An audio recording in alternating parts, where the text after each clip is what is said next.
अस्सलाम वालेकुम दोस्तों, आज हम आपके लिए एक छोटी सी 2 मिनट की वीडियो लेके आए हैं। इसके अंदर मैं कंप्लीट डिटेल से आपको ये जो स्टेनर नज़र आ रहा है, white type strainer cooling water और चिल्ड वाटर की लाइंस के अंदर पंप के सक्शन लाइन के ऊपर लगता है। इसको खोल के इसकी सर्विस दिखाएंगे और किस तरीके से आप इसकी सर्विस कर सकते हैं। इसके लिए सबसे पहले आपने क्या करना होता है, आपने टावर्स अगर सर्विस किए तो आपके ऑलरेडी पानी ड्रेन हो गया होगा, तो इनकी लाइन्स के आपके इसके नीचे से जो इसके वॉल है वो आपने खोल देने हैं ताकि आपका जो पानी है स्टेनर और इसके अंदर वो निकल जाए। तो जैसे ही आपका पानी यहाँ से आना बंद हो जाएगा, यानी कि आपके ये स्टेनर से पहले आपके वॉल होते हैं, उनको अगर आपने बंद करना है वो बंद कर लें। अगर आपने पानी सारा चेंज करना है, ड्रेन करना है, तो फिर आप इसको सारा ड्रेन कर लें।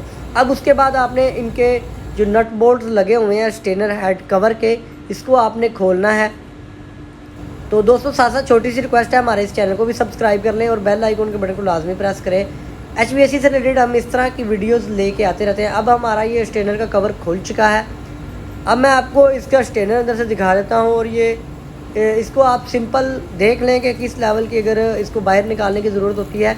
ये आप देख रहे हैं, ये इसके अंदर कचरा है जो कि इतना ज़्यादा नहीं है। अगर ज़्यादा इसके अंदर कचरा वगैरह आ जाए, ये आप देख रहे हैं, तो फिर आप इसको क्या कर सकते हैं, आप इसको स्टेनर को बाहर भी निकाल सकते हैं। लेकिन हम इसको, क्योंकि ये इतना गंदा नहीं है, इसके अंदर इतना कचरा वगैरह नहीं आया जो कि आपके कूलिंग टावर से आता है। यहाँ से पानी आएगा, यहाँ से स्टेनर जाली से गुजर के आपके पंप की सक्शन में चला जाएगा।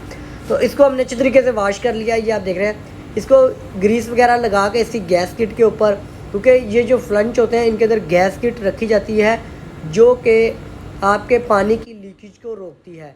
तो अभी हम इसको जल्दी से वीडियो, क्योंकि आपके टाइम की बचत के लिए टाइम नहीं, इसके ऊपर इसको आपने क्लॉकवाइज और जो आपके ऑपोजिट बोल्ट होते हैं इनको आपने टाइट करना होता है, क्रॉस बोल्ट टाइट करने होते हैं। उसके बाद आपने पानी जब खोलना है या आपने टावर वगैरह सर्विस कर ली है, तो आपने इसकी ड्रेन्स, आपकी पंप की ड्रेन भी खुली रहे, आपके टावर की ड्रेन भी खुली रहे।